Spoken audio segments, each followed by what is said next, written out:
본 프로그램은 시각장애인을 위한 화면 해설 방송입니다. 그물을 올리는 어부, 이슬 맺힌 연잎과 산속 사찰잎으로 해가 떠가는 바다를 배경으로 타이틀이 뜬다. 사운드멘터리 풍경소리 시즌 3. 서울과 지척지간, 북한강과 남한강이 만나 한강이란 이름의 물길을 새로 시작하는 곳. 산과 물이 어우러진 푸르름 가득한 고장, 남양주. 산길에 우거진 나무들 사이로 햇살이 빛나고 계곡을 따라 물이 흐른다. 심포니송 예술감독 함신. 모든 음악은 자연으로부터 나옵니다. 숲에서. 한평생 음악과 함께 해온 길. 지위가 뭔지도 제대로 모르던 시절, 가난한 미국 유학생으로 출발해 국내외에서 오케스트라 지휘자로 우뚝 선 하모니의 마법사 함신익. 전 예일대학교 지휘과 교수, 대전시 한미 KBS 예술감독. 그와 함께 중앙선 철길 따라 추억 속 선율을 찾아 나섭니다.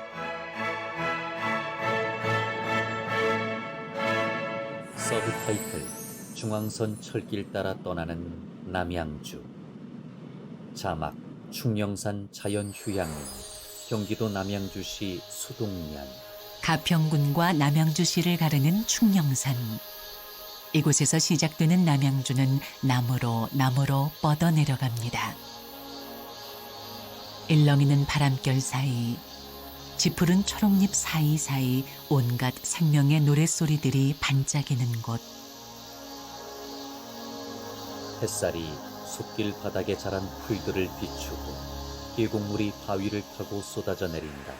이곳 충령산 자연휴양림엔 여름소리가 진하게 울려 퍼지고 있습니다. 함신익 씨가 숲길을 걸어온다. My Lord, o sole mio. 아주 오솔길, 아무도 걷지 않은 나 혼자만의 공간. 이 숲은 좋죠. 베이토벤도 숲의 소리, 새소리, 물소리 듣기 위해서 항상 산책을 하지 않았습니까? 화렵수보단 잣나무와 같은 침엽수에서 겨울보단 무더운 여름에 더 많은 피톤치드가 발산된다고 합니다. 이끼가 낀 나무 기둥을 타고 넝쿨들이 자라있다. 국내 최대 규모의 잣나무 숲으로도 유명한 충령산이 이맘때 더욱 청량한 이유가 여기에 있습니다. 뭐 그냥 나무를 상대로 해서 내가 살아온 인생에 대한 거 뭐 고백도 해보고 묵묵히 또 들어주는 나무가 남한테 나의 비밀을 발설하지도 않고 비밀을 보장해주고 고맙죠. 어떻게 나무들한테 못하는 말도 나무하고 대화 혼자 할 수 있으니까. 충령산 자연휴양림 고영희 팀장. 나무는 그리고 숲은 그렇게 숱한 생명들의 이야기에 귀 기울입니다. 그리고 그 생명들의 비밀 노래가 나무의 나이테로 내려앉는 건지도 모릅니다.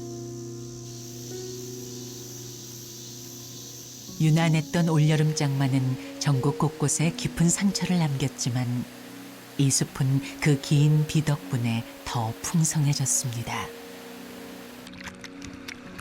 바위 위에서 쏟아져 내린 물이 사방으로 튀어 카메라 렌즈를 적시고 수면에 하얀 포마를 일으킨다. 충령산 자연휴양림은 계곡 물소리로 가득했습니다. 1년 중 요맘때나 들을 수 있는 생명력 넘치는 소리입니다.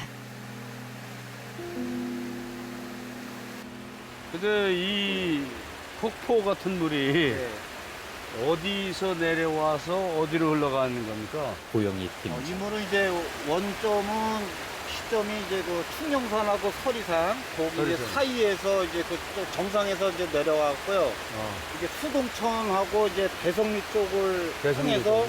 북한강을 이제 만나는 겁니다.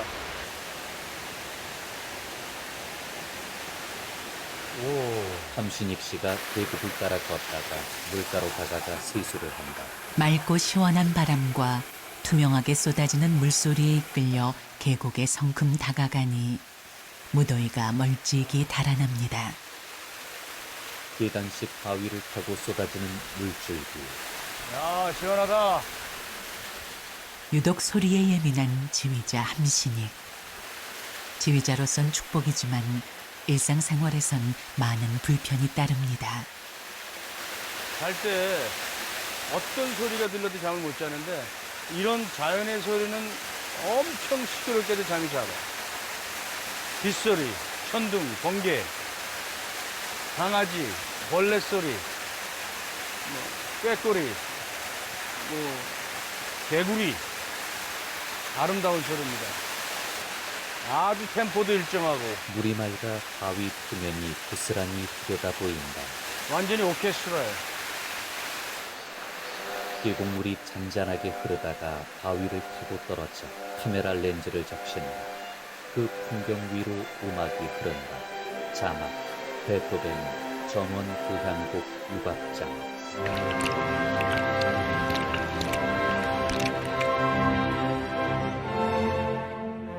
함신익 씨는 푸른 나무들이 우거진 한적한 숲길을 걸어 내려간다. 자막 경의중앙선 덕소역 경기도 남양주시 와부. 지휘자 함신익의 남양주에 얽힌 추억은 이곳 덕소역 주변에서 시작됩니다. 함신익 씨가 역 앞에서 남양주시 관광 안내도를 바라본다. 여기서 3살인가 4살쯤에 아버님의 직장 때문에 한 1년간 살았던 기억이 그때 어린 시절에도 나는데 이런 게 없었죠. 역도 조그만 역사이고 옥수수밭. 제 집에서 보면은 기차역으로 아버님이 왔다 갔다 하시던 모습도 보이고. 어느새 60여 년이 흘렀습니다.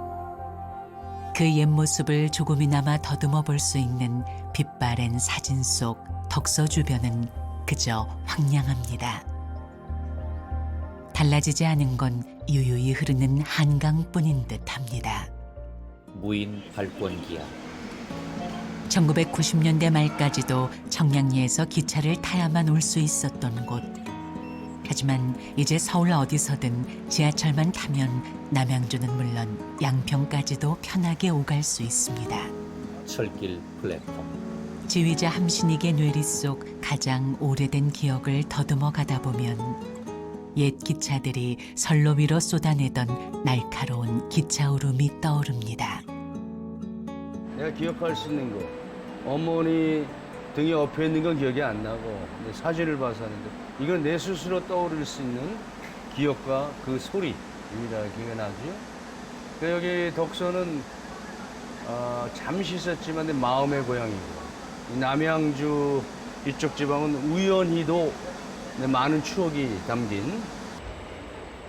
귀를 찢을 듯 요란하던 옛 기억 속 기차와 달리 눈앞의 수도권 전철은 미끄러지듯 매끄럽게 플랫폼으로 들어섭니다. 열차 안. 국내에 머물 때면 해마다 한 번 이상은 꼭 찾는 남양주지만 전철을 타보는 건 이번이 처음. 그런데 차창밖 풍경이 너무도 낯섭니다. 2000년대 이후 팔당에서 능리역으로 이어지던 구간을 없애고 양수대교 북단 운길산역으로 선로를 옮겼기 때문입니다.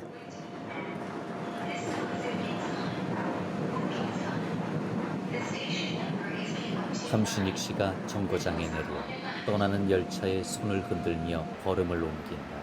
낯선 여정의 시작은 우리를 늘 들뜨고 설레게 합니다. 강물을 가로지른 다리 위로 열차가 지나간다. 북한강 가까이 위치한 해발 600m 남짓한 운길산 중턱엔 수종사라는 크지 않은 사찰이 있습니다. 나무숲에 둘러싸인 사찰 전경. 자막 경기도 남양주시 조안면 조계종 제25교구 본사인 봉선사의 말사. 함신익 씨가 지친 얼굴로 산길을 올라온다. 산사에 오르는 일은 대체로 힘들고 고단합니다. 하지만 수고를 이겨내야 닿는 곳이기에 더 큰 평안과 안식이 느껴지는 겁니다. 사찰로 향하는 돌계단과 처마에 매달린 풍경. 수종사엔 남양주의 보물이 가득합니다. 먼저 마당 한켠 원형이 고스란히 보존돼 있어 보물 제1808호로 지정된 조선시대 유일의 팔각 5층 석탑이 보입니다. 한눈에 내려다 보이는 한강의 경치. 수종사 일원 자체는 대한민국 명승 제109호로 지정돼 있기도 합니다. 북한강과 남한강이 만나 한강이 시작되는 물길의 형세를 가장 잘 조망할 수 있는 전망 때문일 겁니다. 우산을 쓴 함신익 씨가 종이 매달린 누각을 지나 사방으로 장대하게 가지를 뻗친 나무 앞으로 다가간다. 수종사 창건 설화 속 세조가 이 절을 세우며 함께 심게 했다는 이야기가 전해지는 이 은행나무도 수종사의 자랑 중 하나입니다. 표면이 거칠게 갈라진 나무 기둥. 길고 긴 세월을 살아온 고목이지만 해마다 다시 태어나는 나뭇잎들은 싱그럽게 푸른 청춘입니다. 풍성한 잎으로 뒤덮인 나무까지. 예술은 영원하다고 했는데 이 나무야말로 예술이구나. 영원하잖아요. 우리가 잘만 가꾸면 더 건강해질 수도 있고 인간의 몸은 한계가 있지만 이 숨소리가 들리는 것 같아요. 건강한 소리가.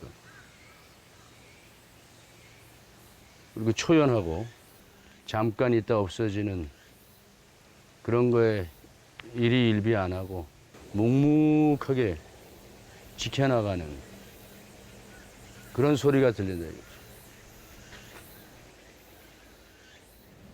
무려 500년 이상을 이 자리에 선 채 굽어본 달 아래 세상의 풍광.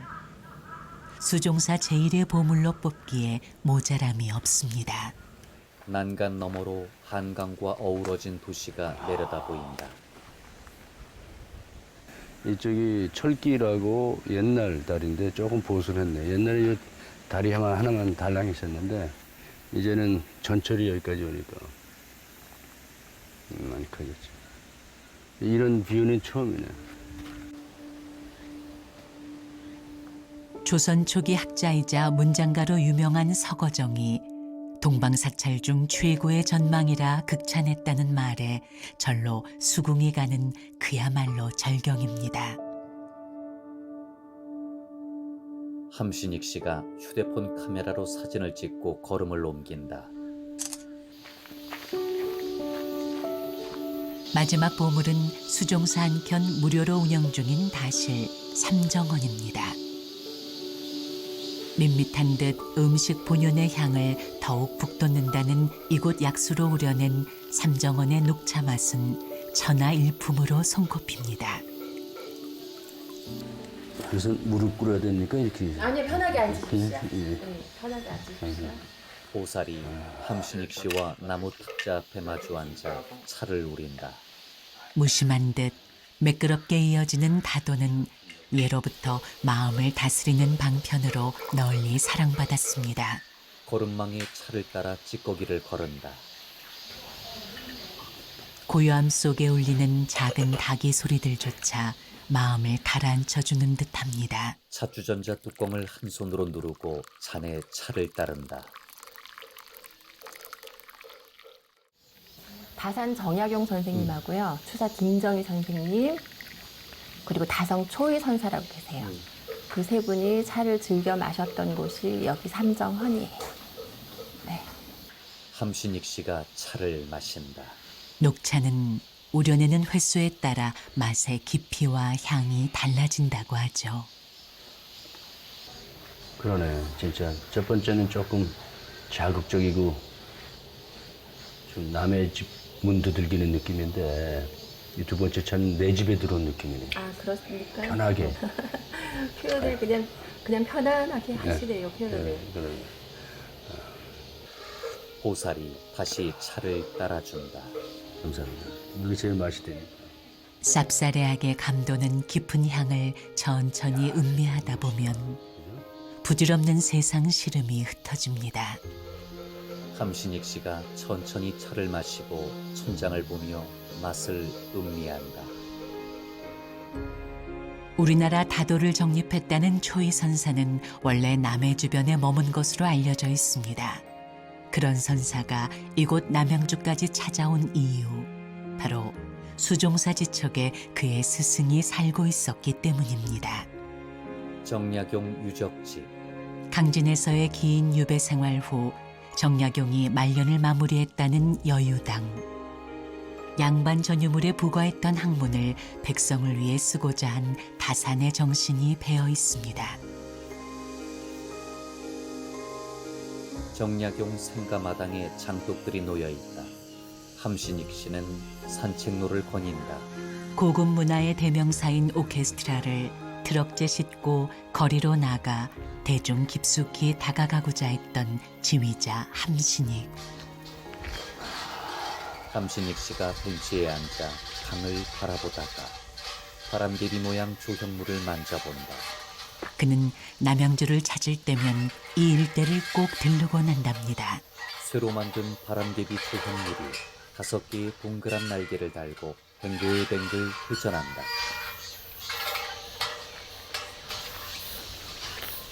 희미해질지언정 사그라지지 않는 생의 첫 아픔과 이별. 누나가 여기 물에 빠져 죽었거든. 근데 이제 그게 68년도니까 내가 한 10살 때였으니까 그 이후로 왔는데 이 동네에 과연 뭐가 있을까? 좀 커서 누나 무덤 외에 뭐가 있을까? 맨날 누나 무덤만 왔었는데 다른 게 뭐가 있을까 하는 궁금이 있어요. 이 동네에 살고 싶기도 했어요. 사남매 맞이었던 큰 누나는 음악적 소질을 빼어 닮은 10살 터울 막둥이 어린 함신익을 유독 예뻐해 주었습니다. 큰 누나는 20살 남짓 고운 처녀 모습 그대로 그의 사진 속에 각인돼 있습니다. 오늘은 물이 좀 많고 물도 좀 많이 황토빛으로 바뀌어서 아주 편안하네요. 편안한. 시간이 멈춘 것 같아요. 시간이 멈춘 것 같아요. 큰 누나는 노래를 참 잘했습니다. 물망초 꿈꾸는 강가를 돌아 달빛 먼길 님이 오시는가. 자막 님이 오시는지. 박문호 작사, 김교환 작곡, 조수미 노래.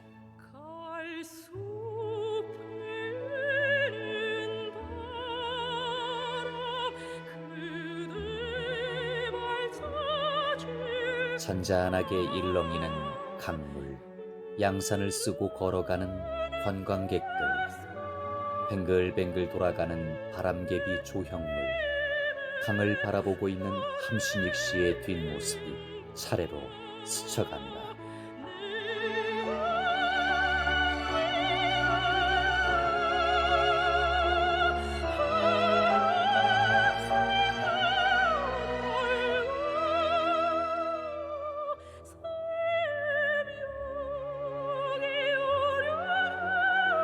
흙이 풀려 흐려진 강물 너머에 산봉우리들이 솟아있고 우중충한 하늘에 구름이 가득 끼어있다. 풀이 자란 철길.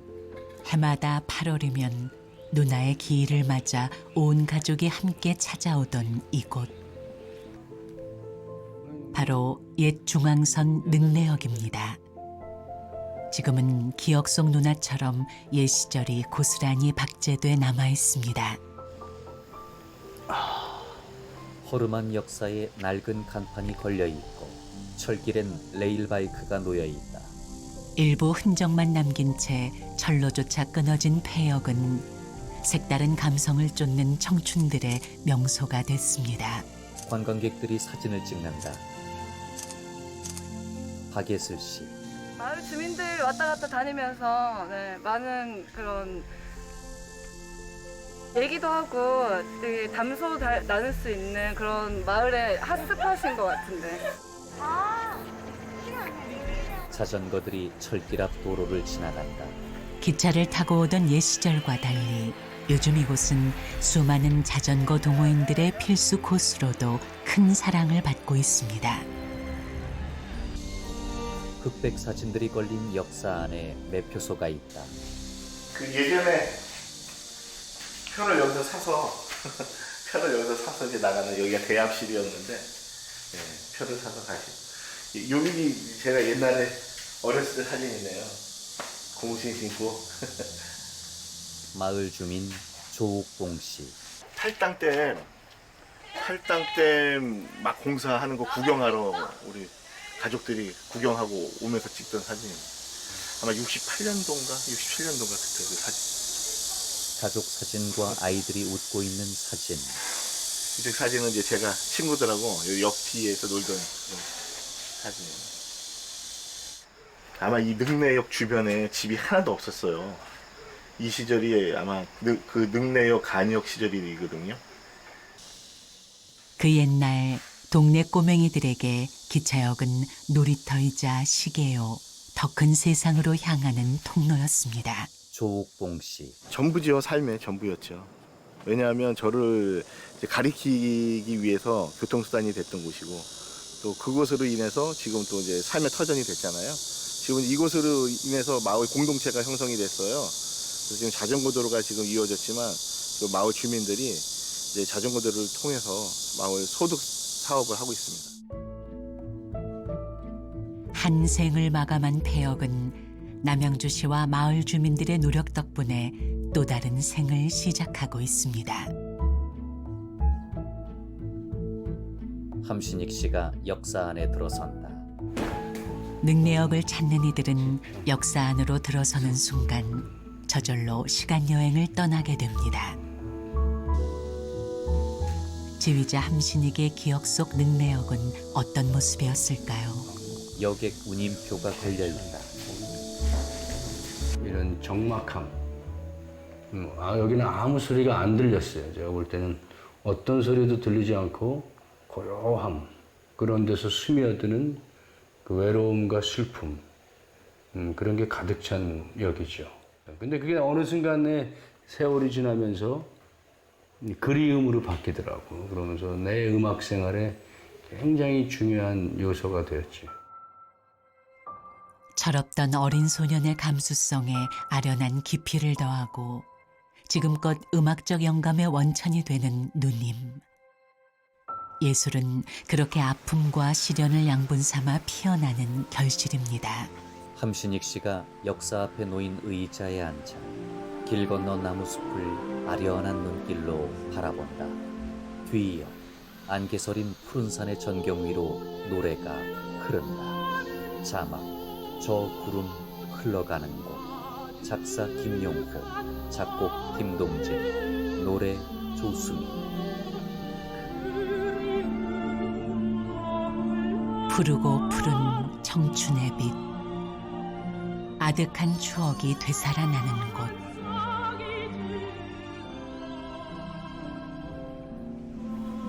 겹겹이 쌓인 세월은 아름다운 선율이 되어 과거와 현재를 이어줍니다.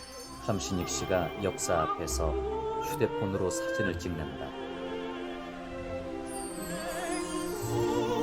삶을 토닥여주는 노래가 푸른 남양주 위로 흘러갑니다. 자전거 한 대가 시골 마을 사이로 길게 이어진 도로를 달려간다.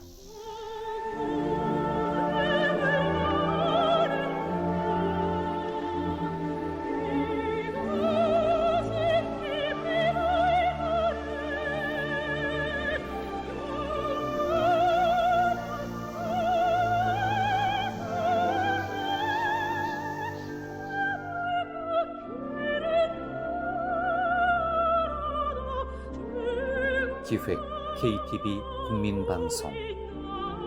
지금까지 화면 해설 방송 사운드멘터리 풍경소리 시즌 3 중앙선 철길 따라 떠나는 남양주였습니다.